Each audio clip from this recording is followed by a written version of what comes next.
നമസ്കാരം, പുതിയൊരു വീഡിയോയിലേക്ക് എല്ലാവർക്കും സ്വാഗതം. ഇന്ന് എൻ്റെ ഇപ്പോൾ ഉള്ളത് എൻ്റെ വൈഫാണ് ശ്രുതി സനൽ. അപ്പോൾ പുള്ളി നേഴ്സായിട്ട് ഇവിടെ വർക്ക് ചെയ്യാൻ 2 വർഷമായി. പുള്ളിയുടെ എക്സ്പീരിയൻസ് ആണ് ഇന്നത്തെ ഈ വീഡിയോ. 2 വർഷം നേഴ്സായിട്ട് വർക്ക് ചെയ്തതിൻ്റെ എക്സ്പീരിയൻസ്. ഇത് വളരെ ഇൻഫർമേറ്റീവ് ആയിരിക്കും. UK വരാനായിട്ട് കൊതിക്കുന്ന ഒരുപാട് ആളുകളുണ്ട്. ഇപ്പോൾ UK നഴ്സിംഗ് അവസ്ഥയെക്കുറിച്ചൊക്കെ നിങ്ങൾക്ക് അറിയാമല്ലോ, കുറച്ചായിട്ട് ക്ലോസ് ചെയ്തിരിക്കുകയാണ്.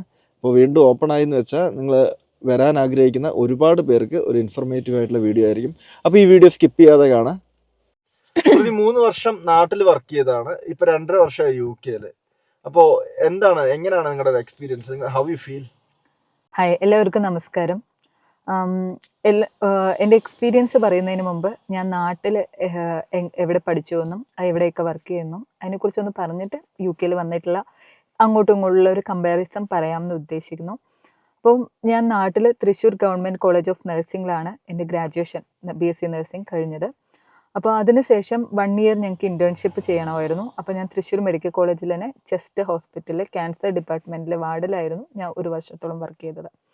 അതിനുശേഷം ഞാൻ പ്രൈവറ്റ് ഹോസ്പിറ്റലിൽ ഒരു 6 മാസത്തോളം അവിടെ ഞാൻ ഒരു കോൺട്രാക്ട് ബേസിൽ വർക്ക് ചെയ്തിരുന്നു.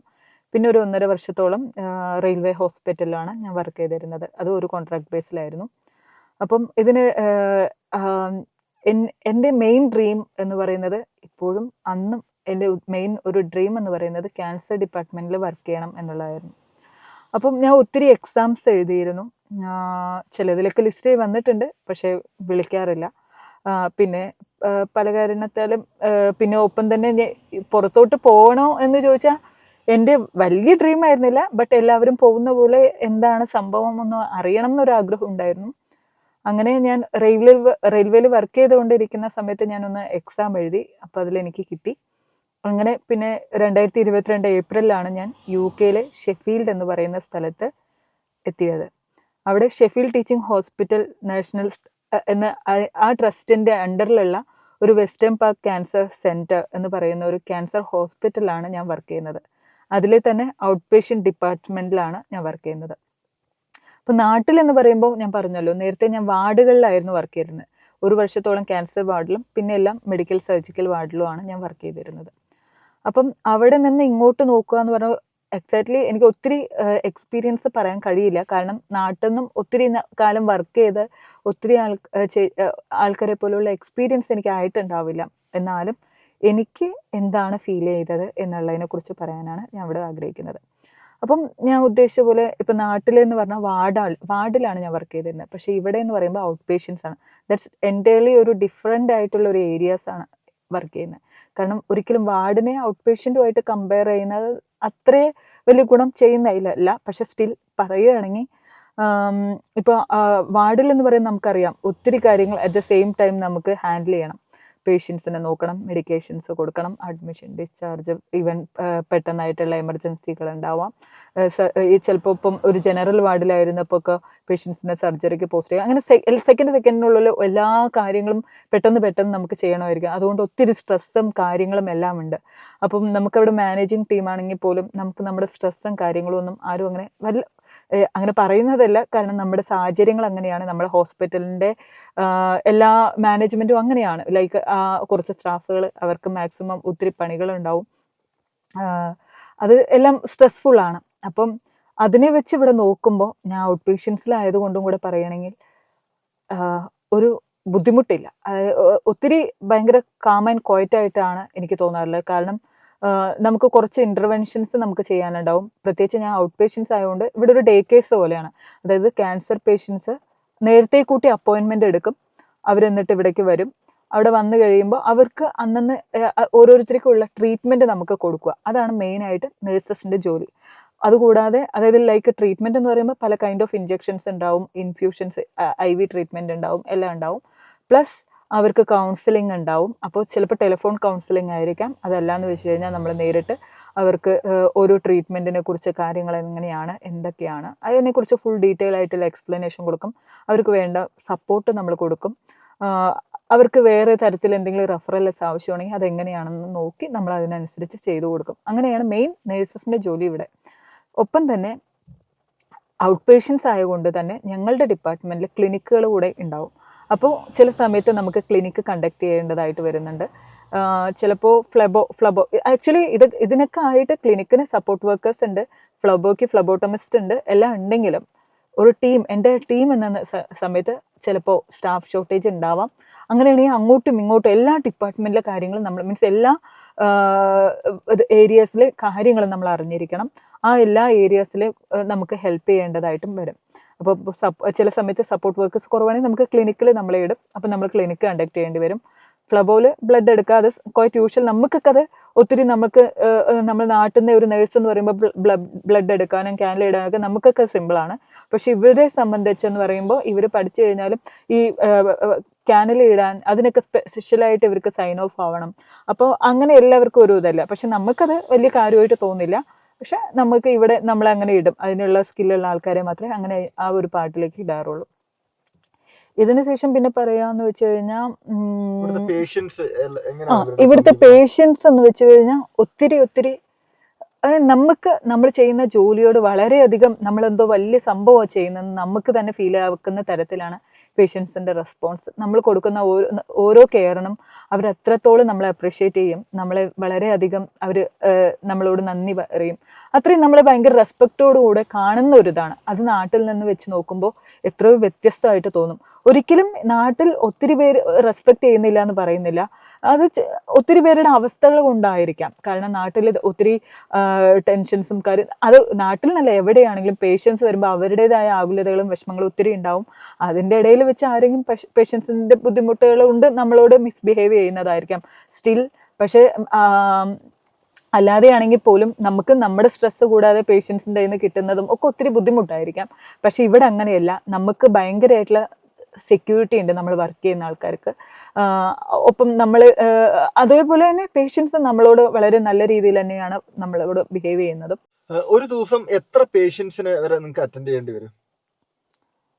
അത് ഡിപ്പെൻഡ് ചെയ്തിരിക്കും. കാരണം എന്താണെന്ന് വെച്ച് കഴിഞ്ഞാൽ പൊതുവേ ഇവിടെ അപ്പോയിൻമെൻറ്റ് ഓൾറെഡി ബുക്ക് ചെയ്തിട്ടാണ് വരിക. പിന്നെ ഞങ്ങൾ ഔട്ട് പേഷ്യൻസിലായതുകൊണ്ട് ലൈക്ക് ഒരു വാർഡിൽ പോലെ ഒത്തിരി ബെഡുകളൊന്നുമല്ല, ലൈക്ക് അത്രയും മെയിനായിട്ട് ക്ലിനിക്കാണ് ഞങ്ങളുടെ മെയിൻ ഉദ്ദേശം. അപ്പം അല്ലാതെ കുറച്ച് ഇൻ്റർവെൻഷൻസ് പറയുമ്പോൾ ഇപ്പോൾ ഒരു ടോട്ടൽ ഒരു 5 ചെയേഴ്സ് ആയിരിക്കും ആകെ ഉള്ളത് പേഷ്യൻസിന് കൊടുക്കാൻ. അപ്പം അതിനനുസരിച്ച് ചില സമയത്ത് ഒത്തിരി ഉണ്ടാവും. ചിലപ്പോൾ ഒരു 8-10 പേഷ്യൻസിന് ഒരു ദിവസം ഡീൽ ചെയ്യേണ്ടി വരും. ചില സമയത്ത് കുറവായിരിക്കാം. ചില സമയത്ത് ഇവിടുത്തെ ജോലി കഴിഞ്ഞു കഴിഞ്ഞാലും ചിലപ്പോൾ വേറെ ഏതെങ്കിലും ഡിപ്പാർട്ട്മെൻറ്റിൽ എങ്ങാനും തിരക്കോ കാര്യങ്ങളോ ഒക്കെ വരുമ്പോൾ നമ്മൾ അങ്ങോട്ട് ചിലപ്പോൾ പുൾ ഔട്ട് വരും, അവരെ ഹെൽപ്പ് ചെയ്യാൻ പോകേണ്ടി വരും. അങ്ങനെയൊക്കെ ഉണ്ടാവും. അല്ലാതെ നമുക്കത് എങ്ങനെയാന്ന് വെച്ച് കഴിഞ്ഞാൽ ഇപ്പോൾ ഒരു ഫോർ എക്സാമ്പിൾ ഇപ്പോൾ ഒരു വാർഡിലെന്ന് വെച്ച് കഴിഞ്ഞാൽ ഇത്രയും പേ കൊടുത്തു, അപ്പോൾ അത്രയും പേഷ്യൻസ് അന്നത്തെ ഒരു ദിവസത്തേക്ക് മുഴുവനും ഉണ്ടാവും. പക്ഷേ ഇവിടെ അങ്ങനെയല്ല. ഇപ്പം ഞാൻ ഫ്രീ ആയിരിക്കുന്നു, ഇത്ര അപ്പോയിൻമെൻറ്റ്സ് ഉണ്ടാവും, ഒരു 40-50 അപ്പോയിൻമെൻറ്റ്സ് ഒരു ദിവസം ഉണ്ടെന്ന് വെച്ചാൽ ഞാൻ രാവിലെ അവിടെ നിൽക്കുന്നു, ഫസ്റ്റ് പേഷ്യൻ്റ് വന്നു, ഞാൻ ആ പേഷ്യൻറ്റിനെ എടുത്തു, ഞാൻ എൻ്റെ സ്പീഡ് ഞാൻ എത്രത്തോളം സ്പീഡിൽ എല്ലാം ചെയ്ത് തീർക്കുന്നു അതുപോലെ ഇരിക്കും. അത് കഴിഞ്ഞ് കഴിഞ്ഞാൽ നെക്സ്റ്റ് പേഷ്യൻ്റ് വെയിറ്റിംഗ് ആണെങ്കിൽ ഓഫ് കോഴ്സ് ഞാൻ വേറെ ആൾക്ക് വേണ്ടി വെയിറ്റ് ചെയ്യില്ല, ഞാൻ അതെടുക്കും വീണ്ടും. അങ്ങനെയാണ്. അപ്പോൾ ഒരാൾ കഴിയുമ്പോൾ അടുത്ത ഒരു ജോലി അവിടെ ഉണ്ടെങ്കിൽ അതെടുക്കുന്നു. അങ്ങനെ ഒരു ഇതിലായിരിക്കും പോവുക. ഇവിടെ ഒരു ടീം വർക്കാണോ നഴ്സുമാര് നാട്ടിലെ പോലെ അപേക്ഷിച്ച്? ടീം വർക്ക് എന്ന് പറയുമ്പോൾ ഇവിടെ എന്ന് പറഞ്ഞാൽ മെയിനായിട്ട് ഇൻഡിപെൻഡൻ്റ് ആണ്. നമ്മൾക്ക് കിട്ടുന്ന ഒരു ജോലി നമ്മളത് ചെയ്യുന്നു. പക്ഷെ അതിലെന്തെങ്കിലും കൺസേൺസ് വരുന്ന സമയത്ത് എന്തെങ്കിലും ബുദ്ധിമുട്ടുകൾ വരുന്നു, അല്ലെങ്കിൽ പേഷ്യൻറ്റിന് ഇന്നതല്ല, അല്ലെങ്കിൽ അങ്ങനെ എന്തെങ്കിലും അവിടെ പ്രശ്നം വരികയാണെങ്കിൽ നമുക്ക് ഡീൽ ചെയ്യാൻ പറ്റുന്നത് നമ്മൾ ഡീൽ ചെയ്യുന്നു. അത് പറ്റാത്തൊരു സാഹചര്യം ആകുമ്പോൾ അവിടെ സിസ്റ്റേഴ്സ് ഉണ്ട്, അവരോട് പോയി പറയുന്നു. അപ്പം അവരാണെങ്കിലും അതിനെന്താ വേണ്ടതെന്ന് വെച്ച് കഴിഞ്ഞാൽ ഒരു ടീമായിട്ട് തന്നെ ഡീൽ ചെയ്യും. മെയിൻ ടീം വർക്ക് അവിടെ ഉണ്ട്. പക്ഷെ അത് പറഞ്ഞിട്ട് അവിടെ ബാൻഡ് 7 വലിയ സിസ്റ്റേഴ്സാണ് പറഞ്ഞാൽ അവർ നമ്മളുടെ ജോലിയിൽ ഒത്തിരി അങ്ങ് കയറി ഇൻവോൾവ് ആയി നമ്മൾക്ക് ഒത്തിരി ടെൻഷനൊന്നും അവർ തരില്ല. നമ്മൾക്ക് പറ്റാത്തൊരു സാഹചര്യം ആകുമ്പോൾ നമുക്ക് അങ്ങോട്ട് പറയാം ഇത് ഇങ്ങനെയാണ്, അല്ലെങ്കിൽ അവിടെ എന്തെങ്കിലും ഒരു കൺസേൺസ് വരുമ്പോൾ നമുക്ക് അവിടെ പോയി പറഞ്ഞാൽ മതി. അപ്പോൾ അവർ ഡീൽ ചെയ്യാൻ പറ്റുന്നതാണെങ്കിൽ അവരും ഇത് ചെയ്യും. അത് അങ്ങനെ എങ്ങനെയായാലും അത് മാനേജ് ചെയ്യും. അല്ലാതെ നമുക്കൊത്തിരി സ്ട്രെസ്സൊന്നും ഈ ജോലീൻ്റെ വകയായിട്ട് ഇല്ല. അത് എൻ്റെ മാത്രം ഡിപ്പാർട്ട്മെൻറ്റിലെ കാര്യമാണ് ഞാൻ പറയുന്നത്. കാരണം ഞാൻ ഒത്തിരി ടെൻഷൻ അടിച്ചവിടെ നിന്ന് ഇവിടെ എനിക്ക് അതുകൊണ്ട് ഇത് ഇത്രയുള്ള ഇവിടുത്തെ ഒത്തിരി പേർക്ക്, അതായത് പ്രത്യേകിച്ച് ഈ നാട്ടിലുള്ള നഴ്സസിന് ഇവിടെ ഒരു കുഞ്ഞു തിരക്ക് വന്നു കഴിഞ്ഞാൽ തന്നെ ഒത്തിരി സ്ട്രെസ്സായിട്ട് അവർക്ക് ഫീൽ ചെയ്യാറുണ്ട്.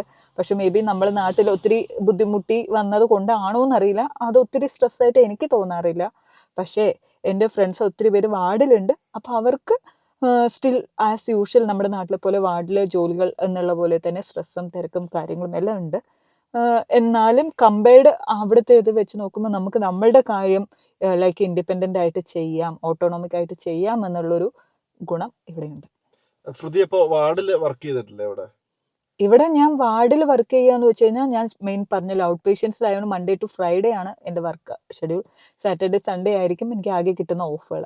അപ്പം ഞാൻ ചില സമയത്ത് ഒരു എക്സ്ട്രാ ഒരു ബാങ്ക് ഷിഫ്റ്റ് എടുക്കാറുണ്ട്. അതൊരു സാറ്റർഡേയോ അല്ലെങ്കിൽ ഏതെങ്കിലും ഒരു ദിവസം അപ്പോൾ ഏതെങ്കിലും വാർഡുകളിൽ എടുക്കാറുണ്ട്. ഇപ്പോൾ വാർഡിൽ ഒത്തിരി കാര്യം, അതായത് നമ്മുടെ വാർഡ് എന്ന് പറയുമ്പോൾ ഇപ്പം വാർഡിലെയും ഔട്ട് പേഷ്യൻസിലെയും ഒക്കെ പ്രൊസീജിയേഴ്സ് ആണെങ്കിലും സിസ്റ്റം വർക്ക് ആണെങ്കിലും ഒത്തിരി ഡിഫറെൻ്റ് ആണ്. അപ്പം നമുക്ക് അവിടെ പോകുമ്പോൾ ഒത്തിരി കാര്യങ്ങൾ വ്യത്യാസങ്ങളുണ്ട്. പിന്നെ മീൻസ് വാർഡിലെ തിരക്കുകൾ, ഇപ്പം നമുക്ക് പേഷ്യൻ്റ് ബേസിക് കെയർ മുതൽ നമ്മൾ അന്നത്തെ പ്രൊസീജിയർ ഹാൻഡ് ഓവർ തുടങ്ങി ഒരു ബേസിക് പ്രൊസീജിയർ മുതൽ അവർ തുടങ്ങും, കെയർ മുതൽ തുടങ്ങും. അത് കഴിഞ്ഞ് കഴിഞ്ഞാൽ പിന്നെ ട്രീറ്റ്മെൻറ്റ്, കെയർ പ്ലാന്, കാര്യങ്ങൾ അങ്ങനെയായിട്ട് പോകും. അപ്പം അറിയാവുന്ന കാര്യങ്ങളൊക്കെ ഞാൻ ചെയ്യും, അറിയാത്തത് എനിക്ക് അവിടുത്തെ സ്റ്റാഫുകൾ പറഞ്ഞു തരും, അങ്ങനെ വെച്ച് ചെയ്യും. വലിയ ടെൻഷനൊന്നുമില്ല. പക്ഷേ ചില സമയത്ത് ചില വാർഡുകളിലൊക്കെ ഒത്തിരി തിരക്കുകൾ ഉണ്ടാവാറുണ്ട്. ഇപ്പോഴും ഞാൻ ഒത്തിരി വാർഡുകളിലൊന്നും പോയിട്ടില്ല. ഞാൻ കംഫർട്ടബിൾ ആയിട്ടുള്ള വാർഡുകൾ ഞാൻ നോക്കിയെടുക്കും. അങ്ങനെ ഒരു ഇതാണ്. അങ്ങനെ കുഴപ്പമില്ലാതെ പോകുന്നുണ്ട്. എനിക്ക് വേറൊരു ചോദ്യമുള്ള എന്താണെന്ന് വെച്ചാൽ, ഇപ്പൊ ഇവിടെ നമുക്ക് എന്തെങ്കിലും നമ്മുടെ കയ്യിൽ നിന്ന് ഒരു മിസ്റ്റേക്ക് പറ്റുകയാണ്, ഇപ്പോൾ എന്തെങ്കിലും ഒരു മെഡിസിൻ എടുത്തിട്ട് ചിലപ്പോൾ നമുക്ക് ഒരു പ്രാവശ്യം യൂസ് ചെയ്യേണ്ട സംഭവങ്ങളൊക്കെ ഉണ്ടാവുമല്ലോ. അപ്പൊ അത് എന്തെങ്കിലും നമ്മുടെ കയ്യിൽ നിന്ന് വീണ് പൊട്ട് അങ്ങനെ എന്തെങ്കിലും സംഭവിച്ചു കഴിഞ്ഞു വെച്ചാൽ അതിൽ നിങ്ങൾ എന്താ പിന്നെ ചെയ്യുക, അതിന്റെ ഒരു ഫർദർ പ്രൊസീജിയർ പോലെ? ഓക്കെ, ഇവിടെ എന്ന് വെച്ച് കഴിഞ്ഞാൽ നമ്മളുടെ ഭാഗത്തു നിന്ന് എന്തെങ്കിലും ഒരു മിസ്റ്റേക്ക് വന്നു, അല്ലെങ്കിൽ ഫോർ എക്സാമ്പിൾ ഇപ്പം മെഡിസിൻ, പൊതുവേ നമ്മൾ അങ്ങനെ ഇവിടെ മെഡിസിൻ ചെക്ക് ചെയ്യുമ്പോഴാണെങ്കിലും 2 പേരൊക്കെ വെച്ചിട്ടാണ് ഒരു ഐ വി മെഡിസിൻസ് ഒക്കെ മസ്റ്റായിട്ട് ഇവിടെ ചെക്ക് ചെയ്യുക.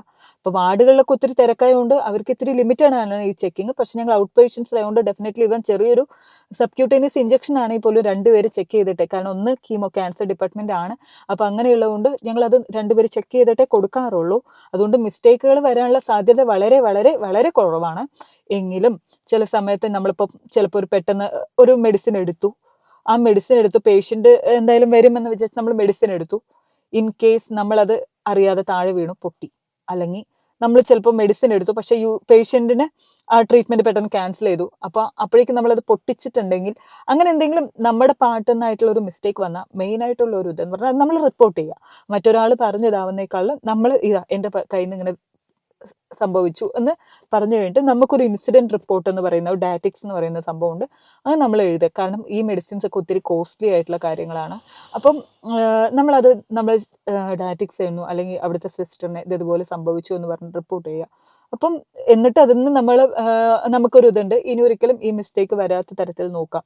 അതുകൊണ്ട് അതോട് കഴിഞ്ഞു, അത്രയേ ഉള്ളൂ. അല്ലാതെ ഒത്തിരി നമ്മളെ ഇപ്പോൾ ഒരു സാധനം നശിപ്പിച്ചു ഇതാണ് പറഞ്ഞ് നമ്മുടെ തലയിൽ കയറി കളിക്കാനോ നമ്മളെ ഒത്തിരി ടെൻഷൻ അടുപ്പിക്കാനോ ആരും ഇവിടെ നമ്മളെ ബുദ്ധിമുട്ടിപ്പിക്കില്ല. കാരണം മിസ്റ്റേക്കുകൾ പല തിരക്കുകൾ ആകുമ്പോൾ ഇവിടെ സ്വാഭാവികമാണ്, മീൻസ് വരുന്നത് സ്വാഭാവികമായിരിക്കും. പക്ഷെ അത് നമ്മൾ അങ്ങ് റിപ്പോർട്ട് ചെയ്താൽ മാത്രം മതി, അത് പിന്നെ റിപ്പീറ്റ് ചെയ്യാതെ ഇരിക്കണം. അങ്ങനെയാണ്. വലിയ ടെൻഷൻ ഒന്നും ഇതുവരെ ആർക്കും മിസ്റ്റേക്ക് ഒന്നും പറ്റിയിട്ടില്ല.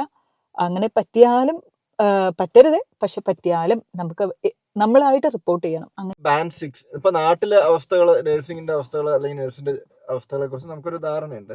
അപ്പോൾ ഇവിടേക്ക് വരാൻ ആഗ്രഹിക്കുന്ന ഒരുപാട് നഴ്സസ് ഉണ്ടാവും. അപ്പോൾ എനിക്കൊരു ചെറിയ സംശയമാണ്, ഇപ്പോൾ നമ്മൾക്ക് മുകളിലുള്ള സുപ്പീരിയർ ആയിട്ടുള്ള ബാൻഡ് 7 നേഴ്സോ അല്ലെങ്കിൽ ബാൻഡ് 6 നേഴ്സോ അല്ലെങ്കിൽ ഡോക്ടേഴ്സോ നമ്മളോട് എന്തെങ്കിലും കാര്യത്തിന് ഷൗട്ട് ചെയ്യേ അല്ലെങ്കിൽ നമ്മളെ ശകാരിക്കുകയെ എന്തെങ്കിലും ചെയ്തു എന്ന് വെച്ചാൽ നമുക്ക് എന്താ ചെയ്യാൻ പറ്റും? നമുക്ക് അവർക്കെതിരെ കംപ്ലൈന്റ് ചെയ്യാൻ പറ്റുമോ? എന്തെങ്കിലും നടപടി ഉണ്ടാവുമോ?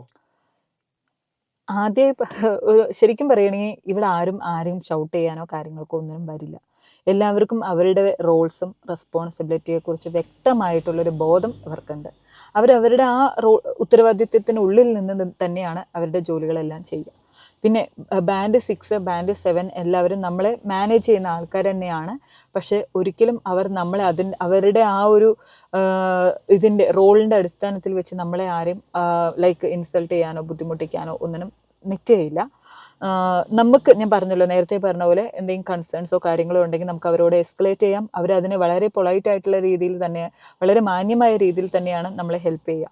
പക്ഷേ എവിടെയെങ്കിലും ചെറിയ തരത്തിൽ അങ്ങനെ എന്തെങ്കിലും സംഭവങ്ങൾ, ആരെങ്കിലും നമ്മളെ ഇൻസൾട്ട് ചെയ്ത പോലെ തോന്നുന്നു, അല്ലെങ്കിൽ നമ്മളോട് നല്ല രീതിയിലല്ല പെരുമാറിയത്, നമ്മളുടെ അനാവശ്യമായിട്ടുള്ള പേരിൽ നമ്മളുടെ മേത്ത് എന്തെങ്കിലും ലൈക്ക് പ്രശ്നങ്ങളുണ്ട് എന്നുള്ള തരത്തിൽ നമ്മളൊരു പെരുമാറും എന്തെങ്കിലും ചെയ്യുകയാണെങ്കിൽ തന്നെ നമ്മളുടെ ഭാഗം ശരിയാണെന്ന് നമുക്ക് ഉറപ്പുണ്ടെങ്കിൽ നമുക്ക് അവർക്കെതിരെ ഡാറ്റിക്സ് റൈസ് ചെയ്യാൻ പറ്റും. ഇന്നതുപോലെ ഇന്നതാണ്. അപ്പോൾ അത് അതിനനുസരിച്ച് ഡീൽ ചെയ്തോളും ചെയ്യും.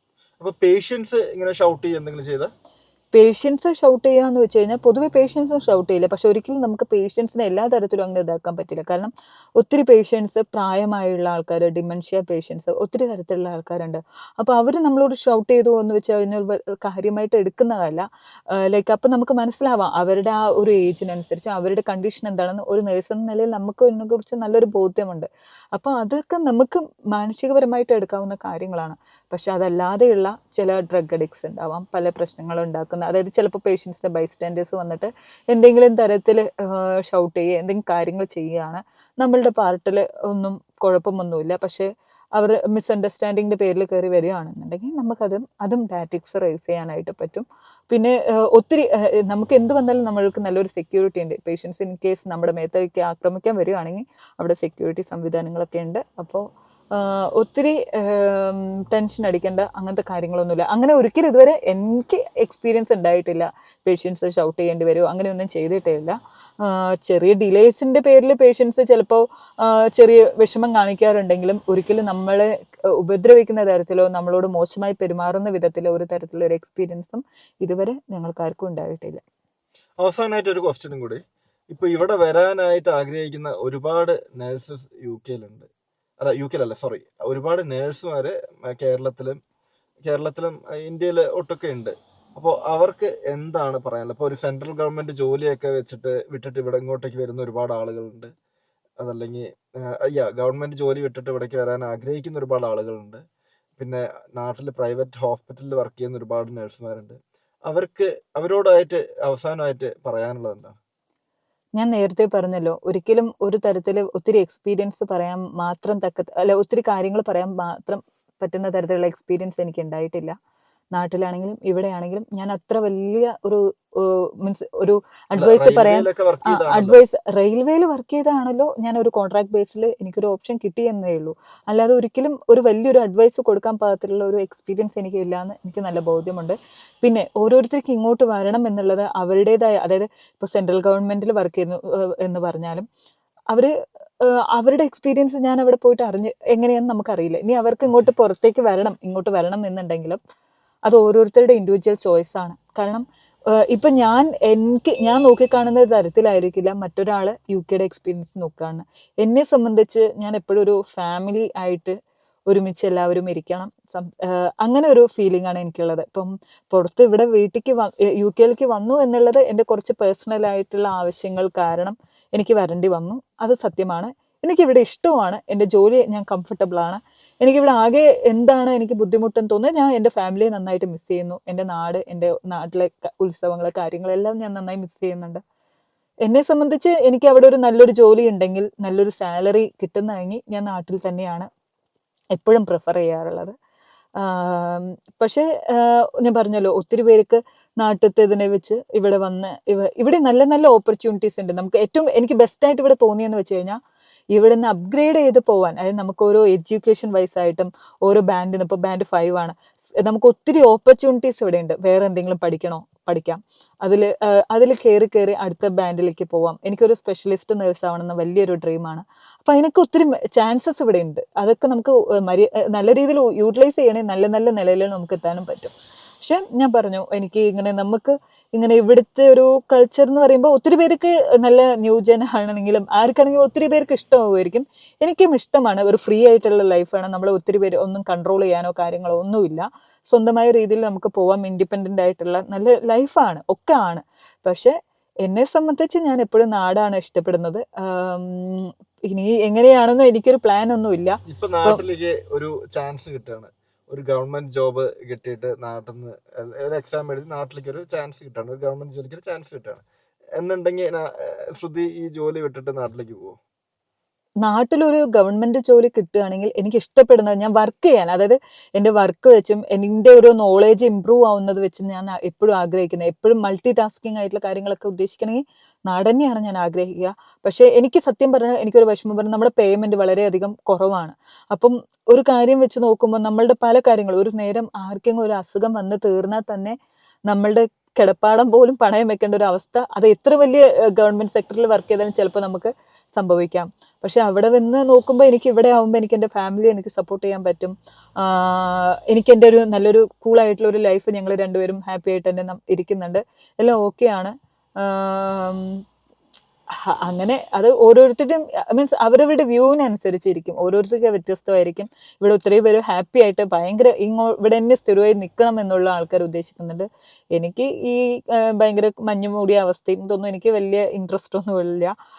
പ്ലസ് എന്താണ്, ഇവിടുത്തെ മെഡിക്കൽ സിസ്റ്റം എന്ന് പറയുന്നത് ആണ് ഏറ്റവും കൂടുതൽ എന്നെ ഡീമോട്ടിവേറ്റ് ചെയ്യുന്നത്. എന്തിനാണ് ഇവിടെ വന്നത് എന്നുള്ളതിന് ഏറ്റവും ഡീമോട്ടിവേറ്റ് ചെയ്യുന്നത് ഇവിടുത്തെ മെഡിക്കൽ സിസ്റ്റമായിട്ട് എനിക്ക് ഇടയ്ക്ക് ഫീൽ ചെയ്തിട്ടുണ്ട്. എത്രയും അതായത് നമുക്കൊരു എമർജൻസി വരികയാണെങ്കിൽ പോലും ചിലപ്പോൾ മണിക്കൂറുകൾ വെയിറ്റ് ചെയ്താൽ മാത്രമേ ഒരു ഡോക്ടറിനെ കാണാൻ ആയിട്ട് പറ്റുള്ളൂ. അപ്പോൾ അതെല്ലാം നോക്കുമ്പോൾ നാടായിരുന്നു നല്ലത്. നല്ലൊരു ജോലി ഉണ്ടെങ്കിൽ, നമ്മുടെ ഫാമിലി ചുറ്റും ഉണ്ടെങ്കിൽ, നമ്മളുടെ അതാണ് എനിക്ക് ഫീൽ പേയ്മെന്റ് ഒരൊറ്റ ഉദ്ദേശമല്ല, പിന്നെ ഫ്രീ ആയിട്ടൊരു ജീവിതം, അത് മാത്രമാണ് UK ആഗ്രഹിക്കുന്നവർക്ക് നമുക്ക് പറയാൻ പറ്റത്തില്ല, ഉറപ്പ് പറയാൻ അങ്ങനെ പറ്റത്തില്ല. ഞാൻ പറഞ്ഞല്ലോ, നമുക്ക് എന്നല്ല, ഇത് എൻ്റെ വ്യൂ പോയിന്റ് മാത്രമാണ്. ഓക്കെ. ലൈക്ക് ഡിഫറെൻ്റ് ആസ്പെക്ട്സിൽ, കാരണം ഞാൻ ഒത്തിരി പേര് എൻ്റെ കൂടെ വന്നിട്ടുള്ള എത്രയോ പേരൊക്കെ പുറത്തും ലൈക്ക് നോർത്ത് ഇന്ത്യയിൽ അവിടെ ഇവിടെ നാട്ടിൽ പലയിടങ്ങളിലും, ഞാൻ കേരളത്തിൽ മാത്രം എൻ്റെ ഒരു ചുറ്റുപാടിൽ മാത്രം വർക്ക് ചെയ്തുകൊണ്ട് എനിക്ക് അത്രമാത്രം എക്സ്പീരിയൻസ് പറയാനുള്ള വലിയ കഴിവുണ്ട് എന്ന് എനിക്ക് തോന്നുന്നില്ല. എൻ്റെ അറിവ് വെച്ചിട്ട് എനിക്ക് ഫീൽ ചെയ്യുന്നത് ഞാൻ പറഞ്ഞു, അത്രയാണ്. അപ്പോൾ ഓക്കെ, അപ്പോൾ നമുക്ക് വീണ്ടും അടുത്ത വീഡിയോ ആയിട്ട് വീണ്ടും കാണാം. Good night and goodbye. Thank you. By.